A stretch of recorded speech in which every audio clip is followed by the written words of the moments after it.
Hi, my name is Otto Goodwin, and I am a poet and a writer. And I write a lot about nature and the kind of living world all around us, and how that interacts with people and animals and how we all interact with one another and all the connections that we make every day. Very interested in nature writing. A lot of my inspiration comes from non-fiction writers, as opposed to just poets, I suppose. I'm very interested in how non-fiction nature writing works to kind of break down the boundaries between humans and the natural world. Because I think we often put ourselves separate. We separate ourselves from the natural world, or we put ourselves above it. Whereas in reality, we're kind of just animals, and living things and ecosystems and biomes. And I think I get a lot of inspiration from how kind of nature nonfiction interacts with these ideas and deconstructs them. And that's something I really want to do in my own work, and try to replicate through kind of a more poetic lens or in different forms. I think it's really exciting to look at things that way. I've been writing poetry forever, and I've been performing for a few years now, since I was kind of 16 or 17, I think. I started going to open mics. And I think it's just the most special thing in the world. It's so exciting getting to create those connections. I suppose it's all about connections. With other writers and artists and musicians, especially, can be really exciting. I think it's very wonderful getting that kind of feedback or that response, or getting to see it from other people and experience what they have to do or to perform, or what their art is. I think it's really cool. I think writing can often be a very insular kind of an art. You're often locked away in a little space, by yourself, kind of making things, and it's all in your head and you're all kind of there. So I think performing and getting to read and to hear other people read and perform is super important for writers, to just get out of our heads and into the world. And I'm reveling in the stench of wild garlic. I have been puddled by winter's teeth, but today someone pulled me up from the shower drain with beach propositions and promises of future sweetness. I trace the stains on my shirt from last summer's ice creams and hope that someday my capacity for joy will extend beyond 4 months of the year, but for now, at least, I am sprinting towards May's outstretched arms and stockpiling love notes in preparation for winter. Thank you very much. I think we have a really strange relationship to art in this country. I think we have a really vast history and tradition of making art and of writing or constructing poetry, even if it wasn't written down. I do think in some capacity we have a massive respect for it and for the art around us. And on the other hand, I think it can be considered a quite trivial thing, or a kind of a foolish thing, especially when somebody wants to make a living out of it. I think it can be kind of looked down upon a little bit, which I understand to an extent. It's a difficult way to make a living, but at the same time, it is kind of the thing that sustains us as a species, and it's important and it's wonderful, and I think it should be supported. And there are a lot of really good spaces for artists in Ireland, I think. But at the same time, I think there are also a lot of very kind of insular, exclusive ones that I think can be very difficult for people who aren't already necessarily part of that cohort or that group to access. So I think it's very important for people to kind of make their own spaces and to make things welcoming and accessible. And I think the government has a part to play in that. We talk about funding the arts and supporting artists and stuff like that. But yeah, it's a strange kind of balance between appreciation and kind of being frowned upon in a certain capacity. Yeah. Started a master's in teaching. So at the moment, the main project or goal is to find some kind of balance where I can pursue this master's and also pursue my writing and whatever art I want to make, in a way that I can do that sustainably, I suppose, for myself. I have a tendency to work in kind of bursts where I'll write loads and I'll stop for 9 months. And I would really love to work on cultivating a practice that I can do continuously and enjoy continuously without having these massive periods of burnout. Because I would love to create something a little bit more substantial. I've loved the idea of a book or a pamphlet or a chapbook or whatever. So I think having a goal to work towards very slowly and continuously is what I would love to play with or to explore a bit more now in the future.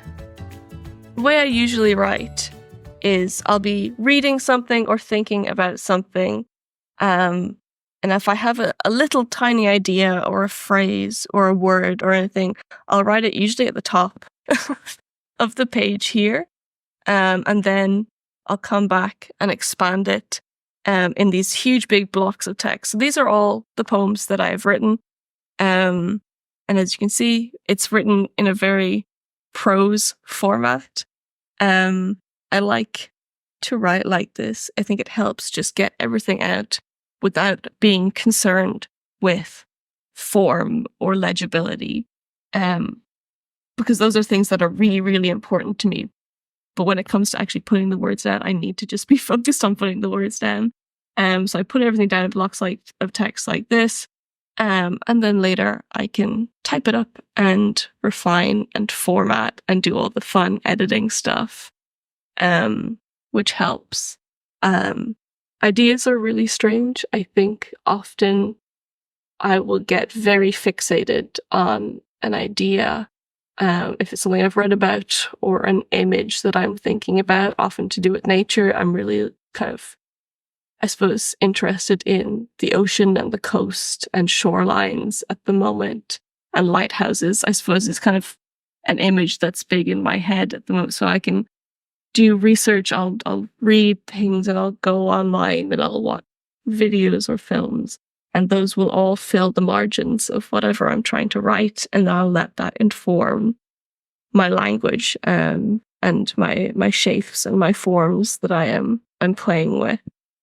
I think we're really lucky in Ireland to have the most incredible, vast tradition of poetry. It's kind of as old as we are in some capacity. And even more wonderful, I think, at the moment, is we have so many exciting, modern, current poets that are making just the strangest, kind of queerest, most kind of exciting and wonderful work. And it's so really cool to be able to exist in the same time as some of these writers. I think it's the most wonderful thing in the world. And there's loads of kind of little tiny new things coming up, little magazines and open mic spaces and performance spaces and journals, that a lot of kind of new writers are able to kind of find spaces for themselves in. I know there's been some that have been hugely influential to me, like Litrica in Cork, and In My Orbit, which is one that's long gone now, from Galway and Over the Edge, and all these little spaces that really cultivate just wonderful areas for poetry. I think it's very exciting. Two connected poems. They're part of a sequence of 4, but I'm only going to do 2 because they're the good ones. Or at least I think so, or I hope so. I don't know if people know what whale falls are. If you don't, Google it at some point, please. It's very interesting. I'm very interested in ecologies of all kinds, and ecosystems, and the ones, kind of processes and systems that go into changing and creating and everything. So this is Whale Fall Poetics, phases 1 and 2. Phase 1, mobile scavenger phase. Ratfish, hagfish, sharks smell whale on the water and swim from afar. They will spend up to 2 years on the dead whale's soft flesh, fat whittled like soap to bone. The mobile scavengers say, teeth, teeth, teeth, teeth, we come together in shuttle and shoal, we come together in gills and guts and flood into the atrium of the earth. Deep enough the gannets will not reach us. Hunger, hunger, hunger, hunger, and we have eyes and we move quickly, unspooling flesh in pearly ribbons from the carcass, our home chapel table, the banquet itself in all its glory. We come here to revel before rot sets in, here in the darkness where noise and smell have been warped by waves. We know this.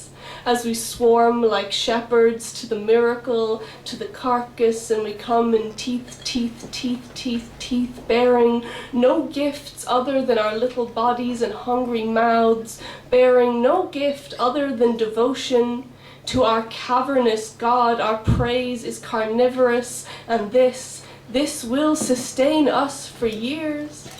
Look, look, look, look, we come together, look how we come together. See us tearing up the sediment in search of the last holy crumb. Look, look at us, how lovely we are.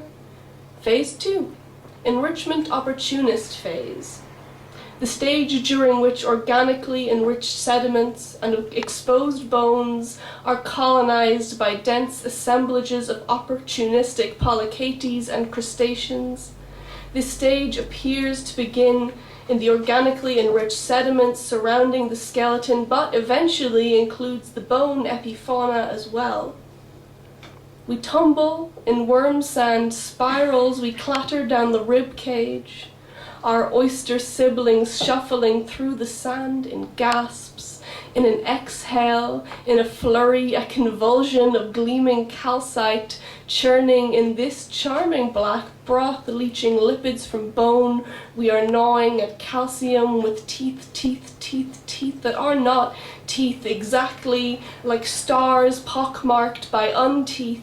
With a constellation, these sea urchin kisses pressed lovingly into bone, flattened against the boundary. The boundary between life and unlife is thin, and the antidote to descent is decay. Here is the gathering, here is the shoal, slow moving, and some are even still.